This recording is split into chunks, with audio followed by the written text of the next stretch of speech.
focused way that doesn't feel overwhelming. Next question. Why do you work so hard?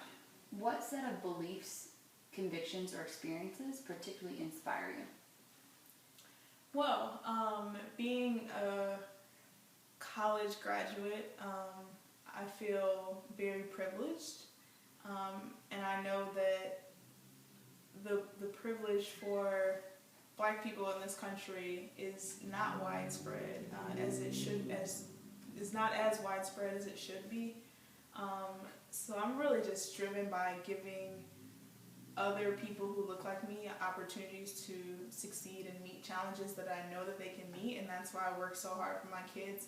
Because if no one else believes in them, I do, and not only do I believe in them, I take that belief to give them the skills that they need to show others that they need to believe in them. So that's why I work so hard every day, especially not only just, I work with all African American, all Black students, but I also work with students with disabilities, so they just kind of have like two strikes in a sense against them. And so I work really hard to make sure that they have the mindsets and the beliefs in themselves to kind of carry forward in this life and kind of forge their own path, and also have the skills to do that as well. I've heard you talk about the skills and how you teach them. What are some of those mindsets that you're trying to instill in your African American students who do have disabilities to push forward in life, that you were talking about? What are those mindsets? So a lot of those mindsets stem from my class vision, which is being a part of a community, being very collaborative, reaching out to others for help, helping others as well, and then building outward from that, being confident in who they are as a Black person, as a student, and just feeling very important as someone who has a disability, knowing that that doesn't define them, and that it's just a label on a paper. It doesn't define them. And where am I going after that? Just any other mindsets that you were trying to instill in your students? So I want my students to have a strong sense of self and really realize how they're important and what they can contribute to this world. I also encourage my students to take a lot of risks and try things that are new for them, because that's something that I still tell myself to this day, like, you need to take a risk and do this or apply for this or talk to this person about this or ask about this. So it's something that I'm still pushing myself to do, and as I'm growing in that, I realize that it's a skill that most people need to feel comfortable with in order to be successful in taking risk. And I know that my students, because they have disabilities and because some of them have kind of just been swept under the rug or passed along, they don't really have much experience in what that can feel like and what that can do for them. Awesome. Talk about the arc of your personal growth. What's different from where you began as a teacher and where you are now? Whew, man. I've grown so much. Coming from an engineering background, I had taken some classes in education. I worked with youth for years, but I didn't really know all of what it meant to be an educator. And I didn't know right away like how to transfer all of my skills to the unique position that I'm in as a special education teacher, as a co-teacher, as a self-contained teacher, as a case manager, transition specialist, really kind of taking my skills and my strengths and kind of applying them in ways that allow me to work smarter. That's something I really struggled with my first year, and just kind of figuring out my identity in the classroom, especially as a co-teacher. It's a difficult identity to kind of forge for yourself or to navigate as you work with different teachers. Like, I worked with 4 different teachers my first year. I worked with 3 different teachers this year. Like, I really grew in terms of like my confidence in teaching with someone else, especially in a content area. Well, let alone last year I wasn't comfortable teaching because it was my first year, and then some contents I wasn't comfortable with as well because that's not what my background was in. But now I've learned how to build a solid co-teaching relationship that will allow both of us to grow and allow both of us to work together in a way that our students will benefit from. In terms of like planning wise, I've gotten so much better. As an engineer, I see myself as a problem solver. So I tackle each objective and each student kind of separately, and I say, okay, well, here's a student. Let me think about how this student thinks. Let me ask them questions about how they think. Let me ask them what they think about this, and then really kind of take how they think and how they learn things and craft learning experiences that will help them grasp the material, that will help them demonstrate their mastery. So that's something that I've really been working on over the past year and a half, just kind of growing planning-wise so that all my students are receiving that individualized education that they need, special ed or not. Can you recall a moment that best defined you as a teacher? Or share a memory from your teaching that really sticks with you? This one was hard. When I was thinking about that, I was like, Yeah. I don't know. I'm trying to think of You want to come back to that one? yeah. Okay. Describe a moment when you experienced a significant challenge and or failure. How did you stay focused on and aligned to your vision and your commitment to your students? What kept you going and what did you learn? So during my first year, at the end of quarter 3, the self-contained freshman classes, it was determined that they were too big and that they needed to be split.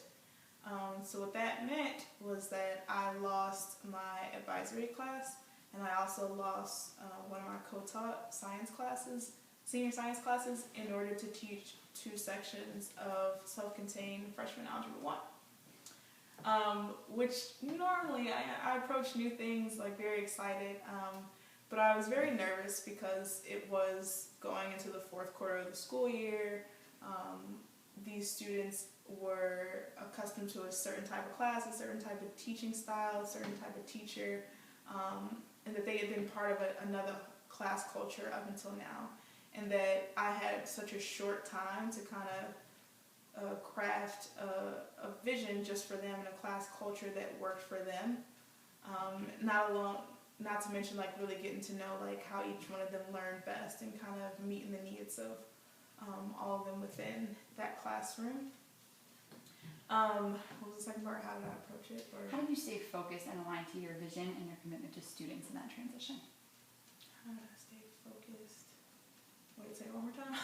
How did you stay focused and aligned to your vision and commitment to your students in that transition?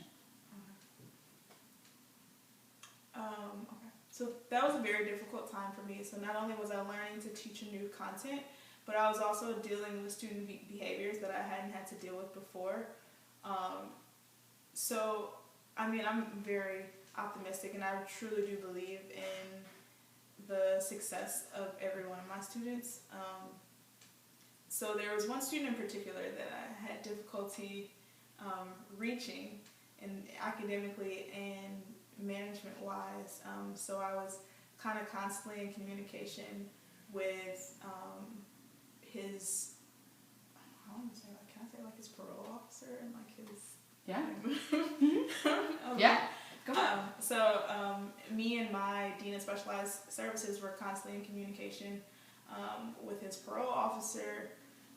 His family situation wasn't very solid, and then just the other teachers in the building that he saw throughout the day, and we were really trying to work hard to create a space that he felt comfortable enough to kind of let all the games go aside and just really focus on academics and believing in himself. We tried so many new different things in that short 10-week period, and just every day was just a fresh start. Eventually, I had to approach every day as a new beginning, and I would tell them too every day, like, this is a fresh start. You get a whole new chance to kind of show who you want people to know you as, show who you really can be. And each day we would come in and we'd try something new, and we'd try something, and we just keep going. And eventually, I mean, we lost him because he had to. His parole officer said that was enough, and he had to go back in, and that was a really tough thing for me because I felt like I failed him. I mean, I lost him. I failed him, and I still haven't heard from him, so I still don't know where he is now. But that just keeps me going, so that the next time, it keeps me motivated, so the next time like I run into a student like that, hopefully I can do more for them. I can use what I've learned from working with him to kind of create that space and that relationship where they feel that my classroom or school or wherever is a positive place for them to be and is worthwhile for their life.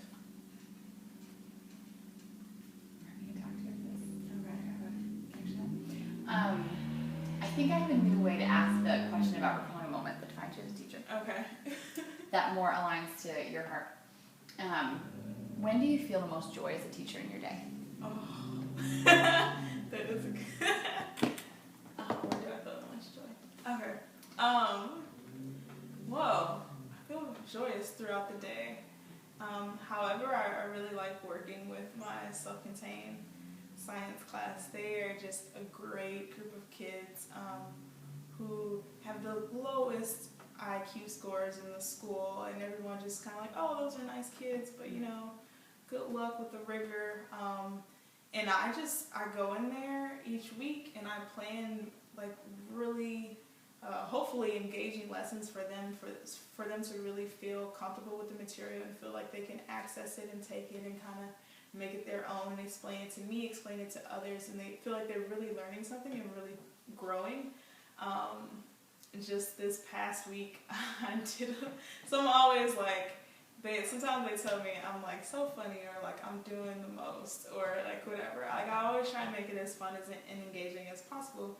So this past week, we've been learning conservation momentum. So they came in one day and I was like the department head at the safety department for the Ford Motor Company, and they were in employee orientation, and we were learning about the different types of collisions and how our cars work, and they were like, oh my god, they were cracking up the whole time. They were like, you're so cheesy, but they were loving every minute of it. They were loving every minute of it. And they walked away with such a great understanding of how momentum is transferred in collisions, and they were grounded in a context for it. And so that's a very joyous moment.